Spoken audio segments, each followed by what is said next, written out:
আসসালামু আলাইকুম রহমতুল্লাহ। সবাইকে গুড ইভিনিং, শুভ সন্ধ্যা। আজ আপনাদের সামনে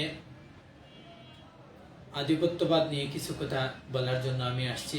আপনারা অবশ্যই আধিপত্যবাদ সম্পর্কে আপনারা অবশ্যই জানেন, এটা একটা কমন বাক্য, কিন্তু এটার ব্যাখ্যা কিন্তু নয়।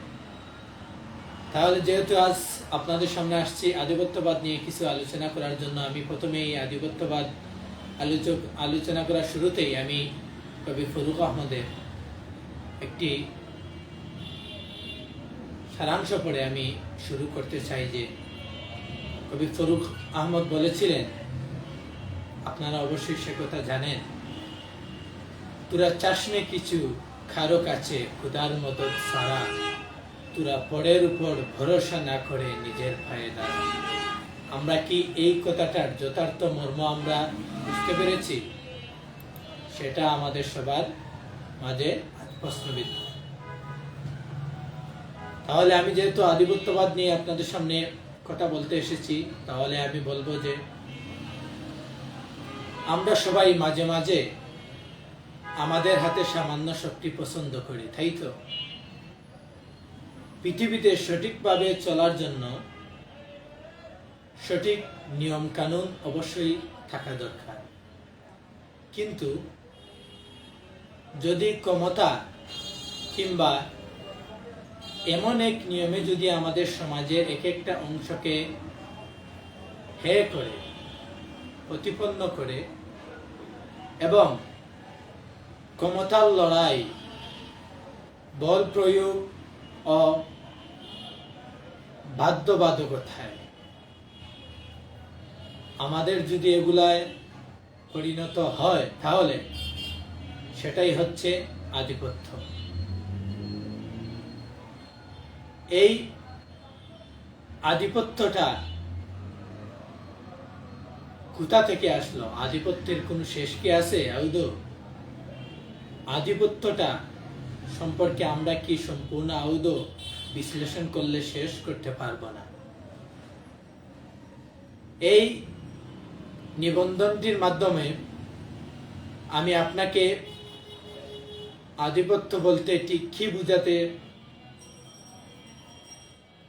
সাহায্য করি, এটি কিভাবে আমাদের চারপাশের লোকদের প্রভাবিত করে এবং কিভাবে আমরা আধিপত্য বজায় রাখতে পারি। এর মধ্যখানে আমি আরেকটা কথা বলবো যে একটি উক্তি রয়েছে, প্রেম প্রাধান্য পায় না, এটা চাষ করে।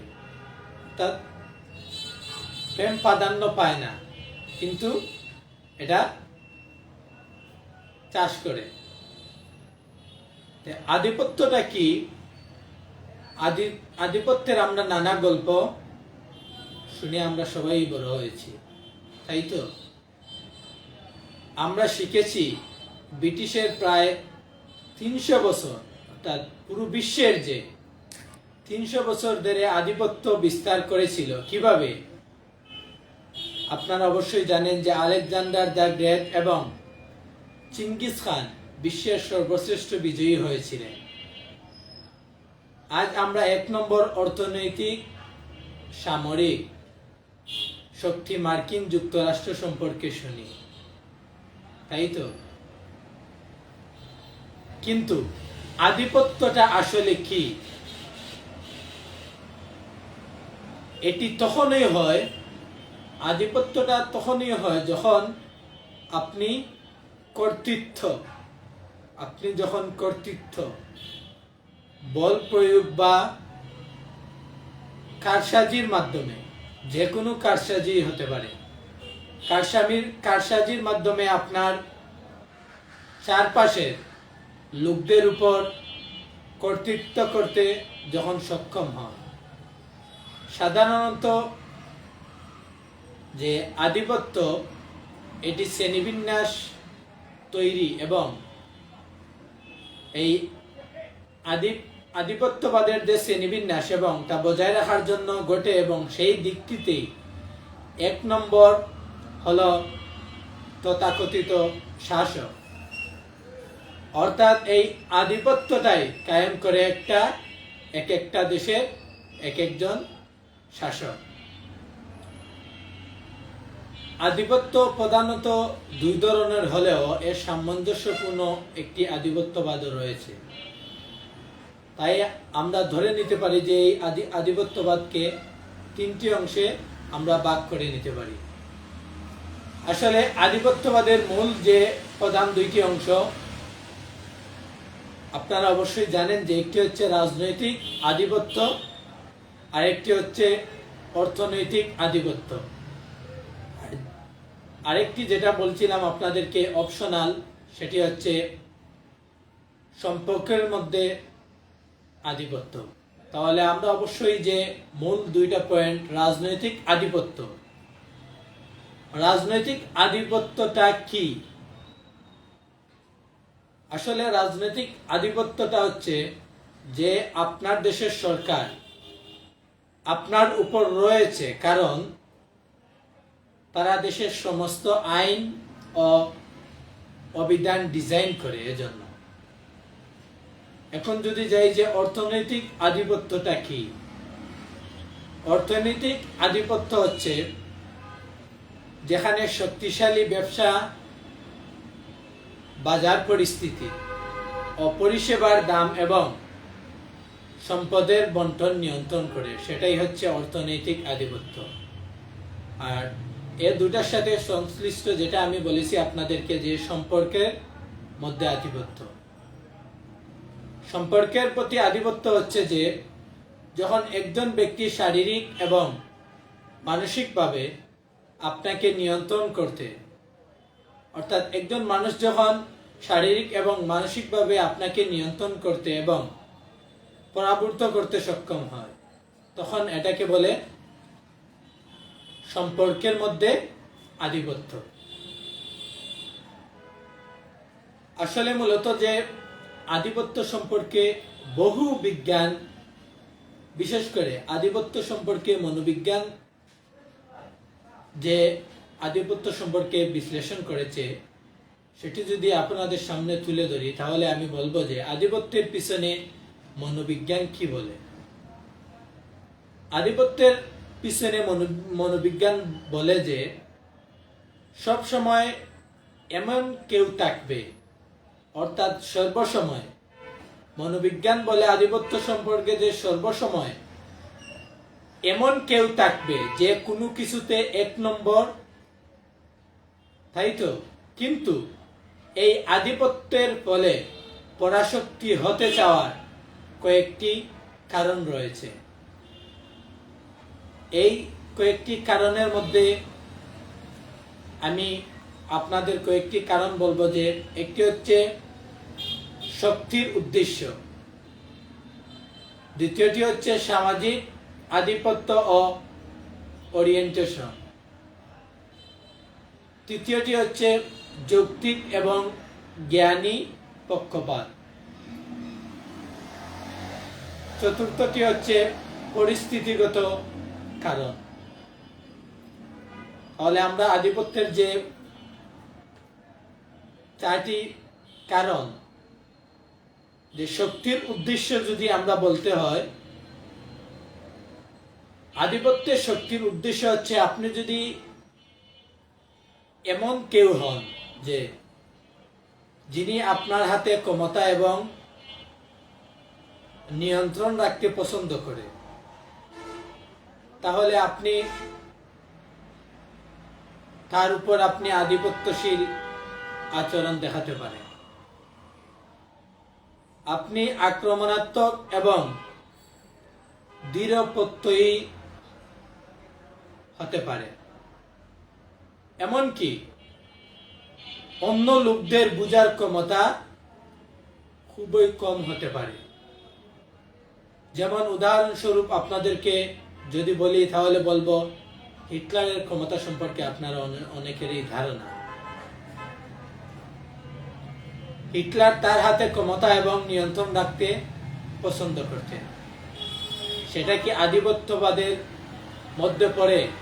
আপনাদের কাছে আমি প্রশ্ন ছুড়ে দিলাম, এটার উত্তর আপনারা যে কেউ কমেন্ট বক্সে দিয়ে দিবেন যে হিটলারের যে তার হাতে যে ক্ষমতা নিয়ন্ত্রণ ছিল সেটা কি আধিপত্যবাদের মধ্যে পড়ে কিনা আপনারা উত্তর দিবেন। দ্বিতীয়টি হচ্ছে সামাজিক আধিপত্য ওরিয়েন্টেশন। আসলে সামাজিক আধিপত্য ওরিয়েন্টেশন বলতে যে আপনি যদি একটি শ্রেণীবিন্যাস এবং অসমতাকে, যে কোনো একটি অসমতাকে আপনি যখন সমর্থন করেন এবং যে কোনো কিছুকে যখন সময় আপনি ইন করলেন, তালিকাভুক্ত করলেন, আপনার একটি তখন সময় সামাজিক আধিপত্য অভিমুখতা ছড়িয়ে পড়ে। এটা বলা হয় বেশিরভাগ পুরুষ আধিপত্যের পক্ষপাতিত্ব। হয়তো আপনারা হয়তো অনেকে বলবেন যে নারী আধিপত্যের মধ্যে কি পড়ে না, যেহেতু এটা মনোবিজ্ঞান বলে যে এটা হচ্ছে পুরুষ আধিপত্যের পক্ষপাতী এবং আচরণে জড়িত একটি দেশ কিংবা বিশ্বের একটি সংস্থা এমনকি বাড়ির শ্রেণীবিন্যাস তৈরি করে এবং বজায় রাখতে পারে হচ্ছে সামাজিক আধিপত্য ওরিয়েন্টেশন। তৃতীয় বিষয়টি যে হচ্ছে যৌক্তিক এবং জ্ঞানীয় পক্ষপাত, যেটা আপনি যদি আধিপত্যকে সমর্থন করে তাহলে এটা সম্ভব যে আপনি এমনভাবে আপনার ব্যক্তিত্ব তৈরি করবেন যাতে আপনি আপনার চারপাশের লোকদের অবমাননা করেন বা অমানবিক করে। এই যৌক্তিক ও জ্ঞানী পক্ষপাত আধিপত্যবাদটা এটা এইভাবে আপনার চোখে আপনার ইমেজ উঠে যাবে এবং আপনি আসলে যা বিশ্বাস করেন তার সাথে আপনি আরো সংযুক্ত হবেন। যে একটি শ্রেণীবিন্যাস থাকা উচিত এবং যদি সম্ভব হয় আপনি সেই অনুক্রমের শীর্ষে থাকা উচিত। সেটা আধিপত্যবাদ আপনার মধ্যে জন্ম নেবে যখন যৌক্তিকতা ও জ্ঞানী পক্ষপাত রূপ নেবে। চতুর্থটি হচ্ছে পরিস্থিতিগত কারণ। আসলে পরিস্থিতিগত আধিপত্যবাদ কারণ বলতে আপনি যদি মনে করেন যে আপনার অবস্থান মঙ্গল তথা ভালো বা সম্পদ এখন হুমকির মুখে, আপনি ক্ষমতার থাকা লোকদের উৎখাত করতে এবং নিজেকে ক্ষমতাবান দাম্ভিকতা হতে চাইতে অর্থাৎ দাম্ভিকতা চাইতে পারেন। ঠিক যেমন বর্তমান মার্কিন যুক্তরাষ্ট্র কিংবা ভারত বলেন কিংবা আরো যে কোনো দেশই বলেন, অনেক দেশ ব্রিটিশদের সাথে এই পরিস্থিতিগত কারণে ব্রিটিশদের সাথে এই আমেরিকাই বলেন ভারতীয়রা বলেন আগে তারা পরিস্থিতিগত কারণে এই আধিপত্যবাদ তারা বিরাজ করেছিল। এটি আবার এমনও হতে পারে যে আপনার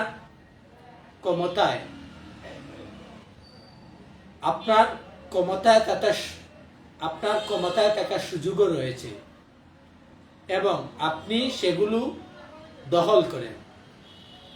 উদাহরণস্বরূপ হিসাবে যদি আপনাদেরকে বলতে যাই তাহলে আমি বলবো যে যেমন মনে করেন আপনি একটি দলের রাজনৈতিক অংশ হতে পারেন এবং তারপর নির্বাচনে জয়লাভ করতে এবং ক্ষমতার থাকার জন্য প্রতিদ্বন্দ্বিতা করতে পারেন। সেটাই হচ্ছে পরিস্থিতিগত কারণের আধিপত্যবাদ।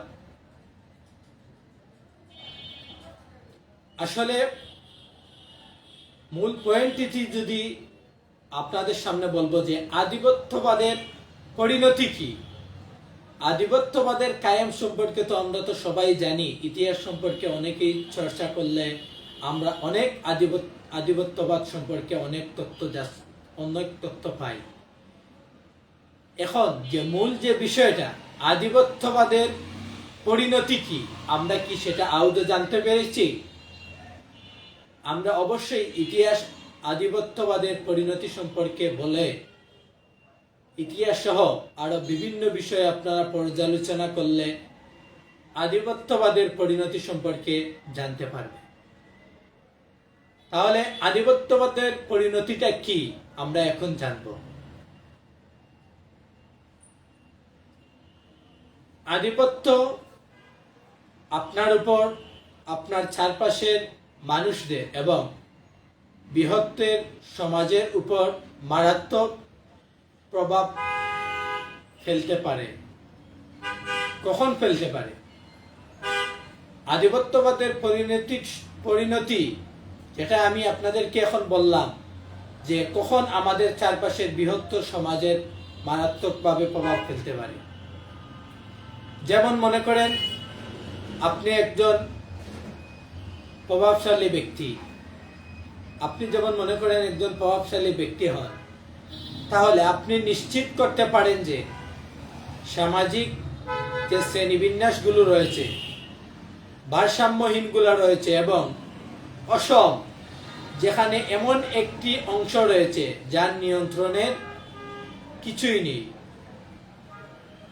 আপনি আপনার চারপাশে অর্থাৎ আপনার আশেপাশের লোকজনের সম্পদ,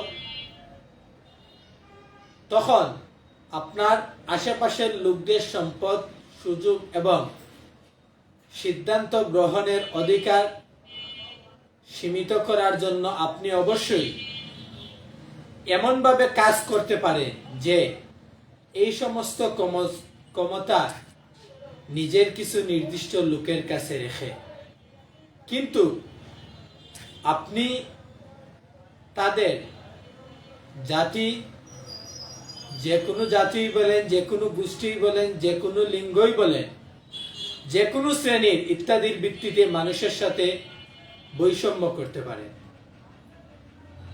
আপনি শেষ পর্যন্ত মানুষকে মানসিকভাবে আঘাত করতে পারেন। আপনি এমন একটি অর্থাৎ আপনি এমন একটি বিন্দু যেখানে তারা শক্তিহীন বোধ করে, তাদের স্বমূল্যবোধ, উদ্বেগ, বিষণ্ণতা ইত্যাদি খুব কম থাকে। আমার আপনার চারপাশের লোকদের স্বপরিচিত, সবার পরিচিত, স্বকরিত অনুভূতি এবং তাদের নিজস্ব যে বলার জায়গা নাও থাকতে পারে, তাহলে আমরা কি আধিপত্যবাদের কারণ কি আমরা এখানে একটি পাই না? এই আধিপত্যবাদ, আপনি যদি একজন আধিপত্যশীল ব্যক্তি হন, তবে আপনি এমনকি অন্য লোকদের মনে ঘৃণা তৈরি করতে, অর্থাৎ এমনভাবে ঘৃণা তৈরি করতে সক্ষম হতে পারেন যাতে মারামারি, দাঙ্গা হাঙ্গামা যে কোনো কিছুই হতে পারে। এমনকি এটি এমন একটি দেশ বা যে বৈশ্বিক পর্যায়ে, অর্থাৎ এমন একটি দেশের বৈশ্বিক পর্যায়ে যেতে পারে যেখানে আন্দোলন কিংবা প্রতিবাদে রূপান্তরিত হতে পারে। আধিপত্য হলো সৃজনশীল বিরোধী, উদ্ভাবন বিরোধী এবং অসামাজিক অগ্রগতি। সুতরাং আমরা সবাই সর্বদা ব্যক্তিত্ব থাকবে, কোনো সম্মিলিত প্রচেষ্টা থাকবে না। সর্বদা আমাদের ব্যক্তিত্ব থাকবে, কোনো সম্মিলিত প্রচেষ্টা থাকবে না এবং কোনো অন্তর্ভুক্তি থাকবে না। এইভাবে সমাজ কখনোই তার একটি সমাজ কখনোই তার পূর্ণ সম্ভাবনার বিকাশ করতে পারে না। এখন আমরা যদি বলি যে এই আধিপত্যবাদকে কিভাবে অদম্য অতিক্রম করতে পারব, কিভাবে আধিপত্য অতিক্রম করতে,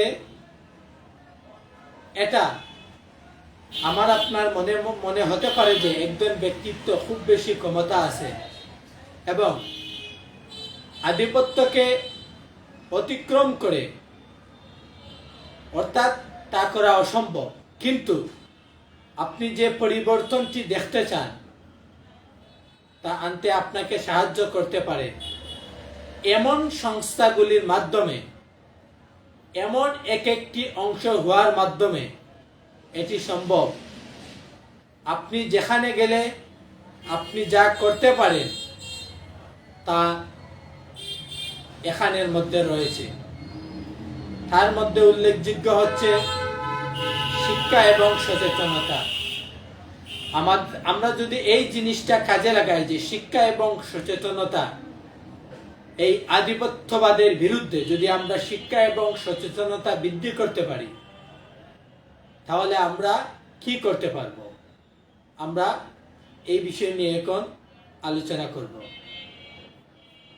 আপনি অর্থাৎ যে কোনো কর্তৃপক্ষের পরিসংখ্যান প্রশ্ন করতে শিখতে পারেন এবং আপনার সমালোচনামূলক চিন্তার দক্ষতা বাড়াতে পারেন। আপনি আধিপত্য কিভাবে মানুষকে ক্ষতি করে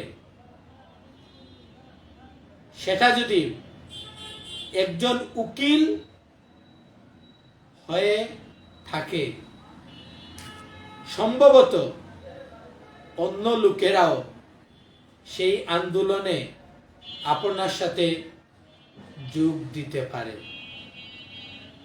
উদাহরণস্বরূপ যদি আপনাদের সামনে বলতে হয়, তাহলে আমি বলবো, আপনি জানেন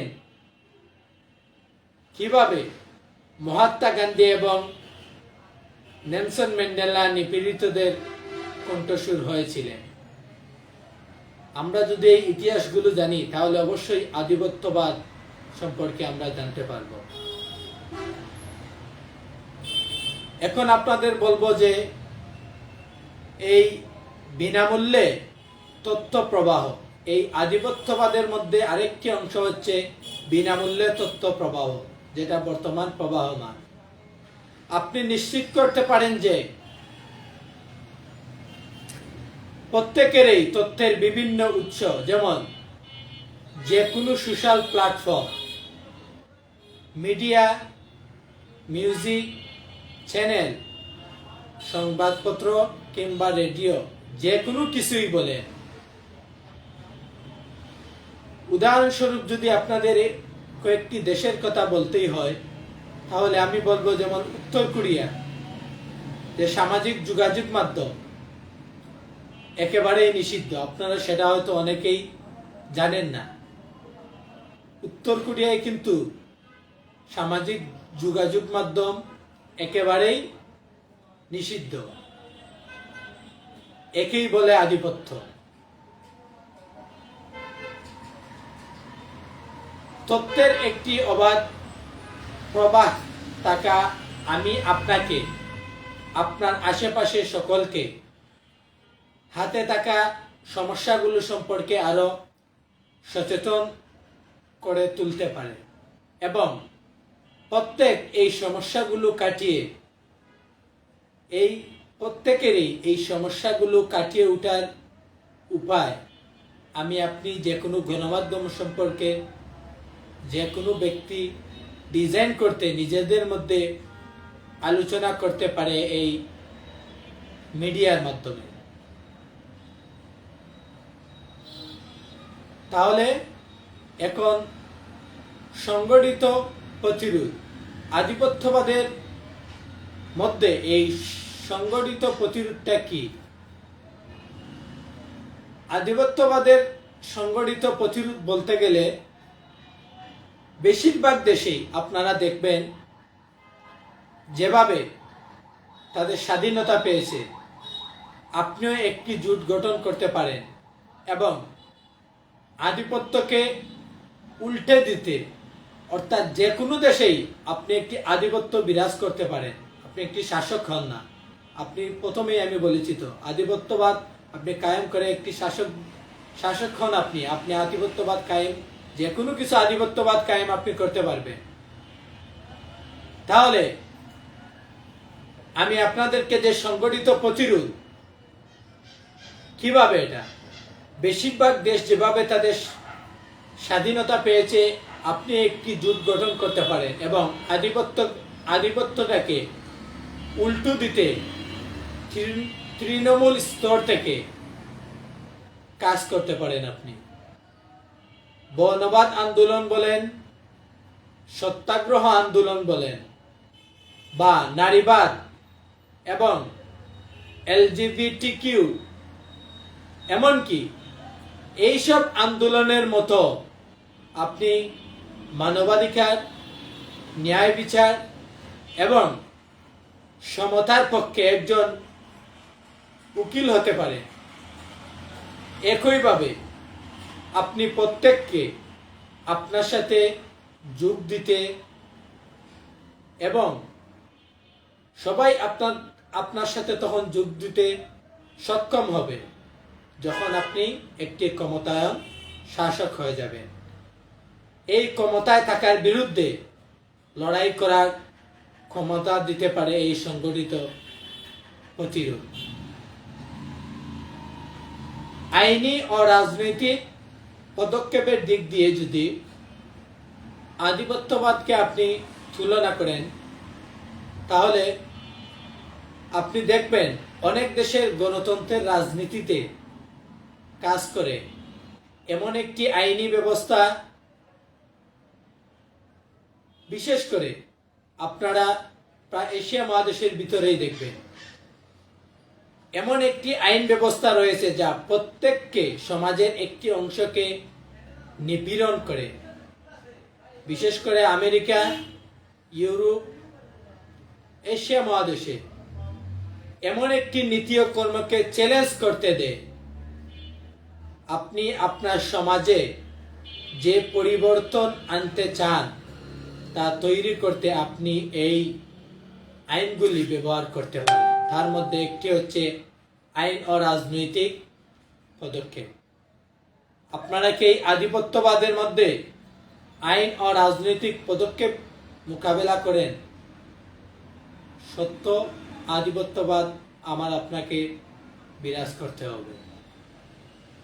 এখন এই আধিপত্যবাদের মধ্যে আরেকটি রয়েছে অর্থনৈতিক ক্ষমতায়ন।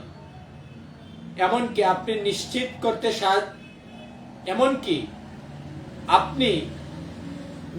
করতে সাহায্য করতে পারেন যে বাড়ি, যে সমাজ, যে দেশ বা যে বিশ্বে যা কিছু পাওয়া যায় তা সমানভাবে বিতরণ করা হয়, যাতে আধিপত্যের সম্ভাবনা কম থাকে।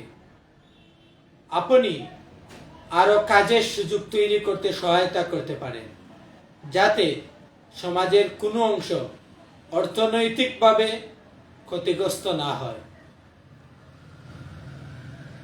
এটা হচ্ছে অর্থনৈতিক ক্ষমতায়নের মাধ্যমে সম্ভব।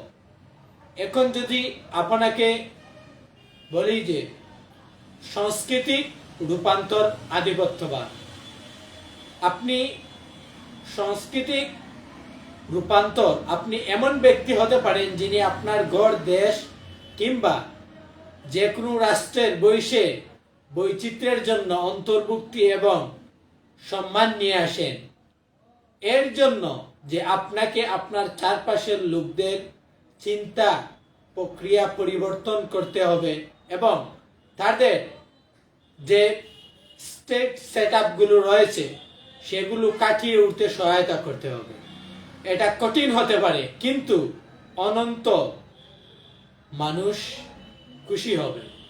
সেটাই হচ্ছে সাংস্কৃতিক রূপান্তর আধিপত্যবাদ। বলা বাহুল্য যে এইগুলো করা যেতে পারে, যে বলি এগুলো এমনভাবে করা যেতে পারে, যদি বলি আপনাদেরকে যে আপনি জাতিসংঘের একটি অংশ, যা আপনার দেশের রাজনৈতিক দল। কিন্তু মনে রাখবেন, একজন ব্যক্তি কোনো সাহায্য ছাড়াই বিশাল পরিবর্তন করতে পারে। সেটা কি? আপনারা যদি আধিপত্যবাদ সম্পর্কে, আধিপত্যবাদের সকল অবকাঠামো সম্পর্কে অতীত, বর্তমান এবং ভবিষ্যতে বিভিন্ন দেশের যে আধিপত্যবাদগুলো কায়েম হতে যাচ্ছে সেগুলা যদি আমরা আলোচনায় নিয়ে আসি তাহলে এগুলার মর্মকতা আমরা বুঝতে পারবো। না হলে আমি যেই কথাগুলো আপনাদের সামনে আধিপত্যবাদ সম্পর্কে বলেছি আমরা কিছুই বুঝতে পারবো না। কারণ আমি আপনাদেরকে প্রথমেই বলেছি আধিপত্যবাদ শব্দটা ছোট হলেও এটার ব্যাখ্যা অনেক অনেক অনেক। সেই আধিপত্যবাদের সিলেটি ভাষায় একটি কথা বলে, আগামাতা আপনি পাবেন না, প্রথম শেষ আপনি পাবেন না, আপনি শুধু শুরুই পাবেন আধিপত্যবাদ বিস্তার। এই আধিপত্যবাদ বিস্তারে সর্বশেষেই আপনাদেরকে বলবো, এই আধিপত্যবাদ সম্পর্কে আমার আপনার ধারণা থাকতে হবে। যদি আমরা পশ্চিমা আধিপত্যবাদ বলেন, আমেরিকা, রাশিয়া, ইউরোপ, এশিয়া কিংবা উত্তর কোরিয়ার মতন দেশের মতন, এবং অতীতের যে আধিপত্যবাদ বিরাজ করেছে সেই আধিপত্যবাদ যদি আমার আপনার যে কোনো সমাজে, আমার আপনার পরিবারে কিংবা সমাজে কিংবা রাষ্ট্রে কিংবা যে কোনো মহাদেশে কিংবা জাতিসংঘই বলে, এই আধিপত্যবাদ কিভাবে তারা বিস্তার লাভ করতেছে সেই আধিপত্যবাদ সম্পর্কে যদি আমার আপনার যদি ধারণা না থাকে যে এই আধিপত্যবাদটা কি, তাহলে আমরা এতক্ষণ যে আলোচনা করলাম এই আধিপত্যবাদ সম্পর্কে আমি আপনি কিছুই জানতে পারবো না। এই জন্যই তো এই আধিপত্যবাদ সম্পর্কে যদি একটি কথা আমি সর্বপ্রথমেই আপনাদের, আমার কথা বলার শুরুতেই আপনাদেরকে বলেছি যে কবি ফরুক আহমেদ যেই কথা বলেছিলেন যে আধিপত্যবাদ সম্পর্কে, এই কথা সারমর্ম যদি আমি আপনি জানি তাহলে অবশ্যই আধিপত্যবাদ সম্পর্কে আমরা জেনে নিতে পারব। সেই কথাটি কি? সেই কথাটি হচ্ছে, তোরা চাস না কিছু কারো কাছে খুদার অর্থাৎ মহান আল্লাহর মদত ছাড়া, তোরা পরের উপর ভরসা না করে নিজের উপর দাঁড়া। আমরা এই সারমর্ম, সারাংশটা যদি আমরা সঠিকভাবে উপলব্ধি করতে পারি, সঠিকভাবে বুঝতে পারি, তাহলে অবশ্যই যে কোনো আধিপত্যবাদ বুঝতে কিংবা আমরা যদি প্রয়োজনে এই আধিপত্যবাদ মোকাবেলা করতে হয়, আমরা যে কোনো আধিপত্যবাদ মোকাবেলা করা সম্ভব। তবে যদি আমরা এই আধিপত্যবাদ সম্পর্কে আমরা যদি জানতে না পারি, তাহলে আমরা কশ্চিনকালেও আদৌ আমরা কোন আধিপত্যবাদে বিরাজ করছি আমরা কখনো জানতে পারবো না।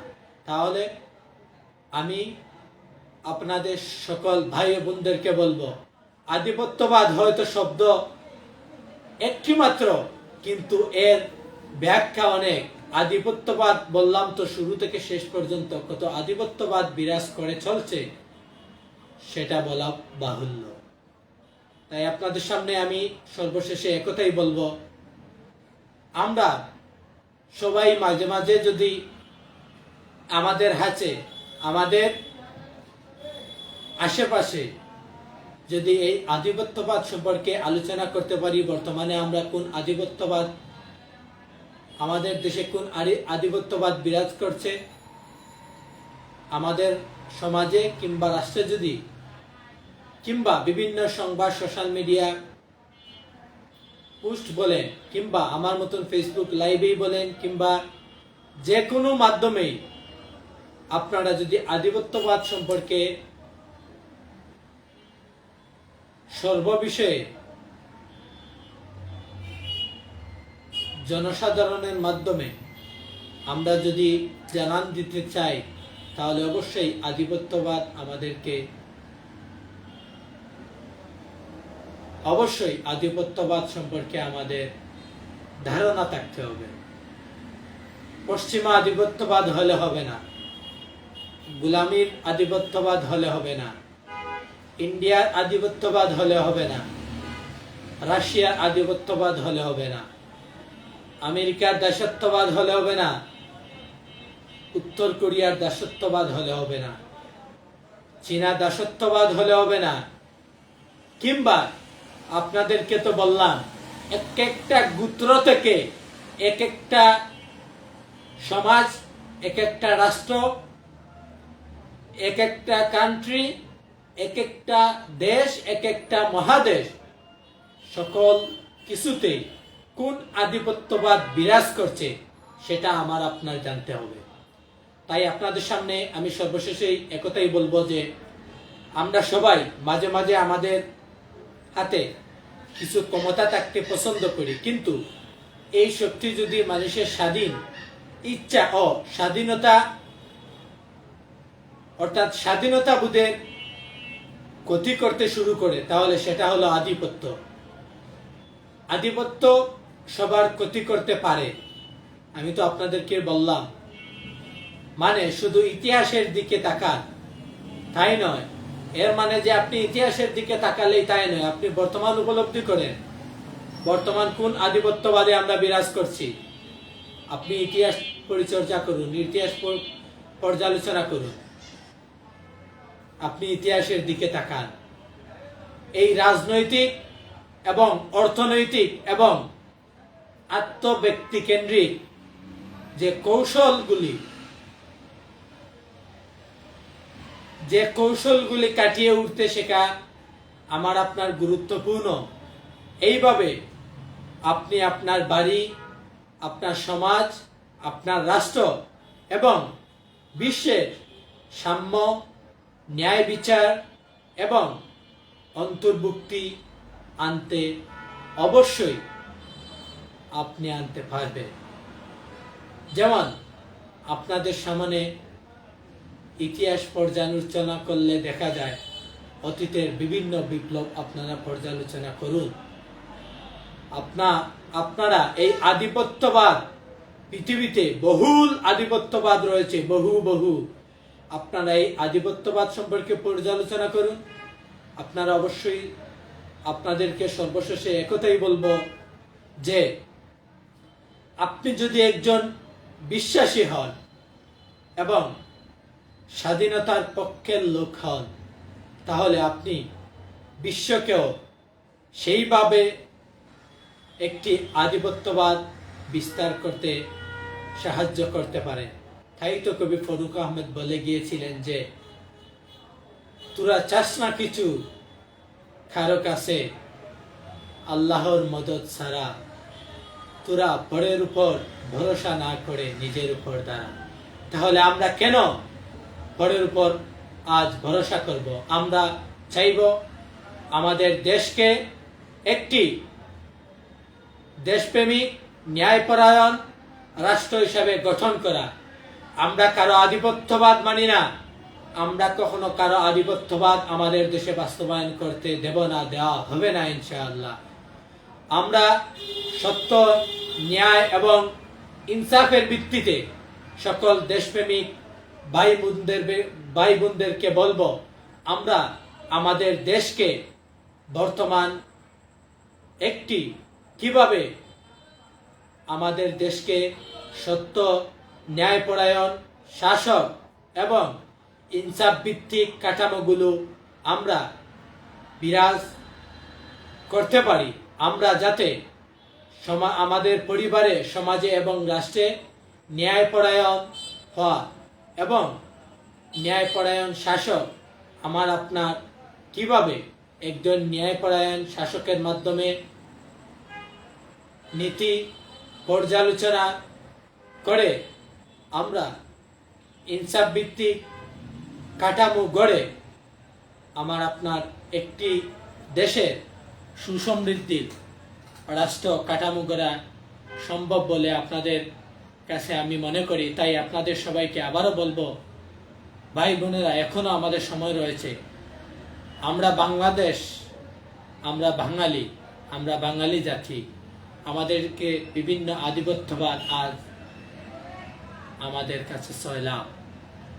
আমরা কেন এই আধিপত্যবাদের দাসত্বে আমরা থাকব? আমরা অবশ্যই সত্য ন্যায়পরায়ণ একটি শাসক যদি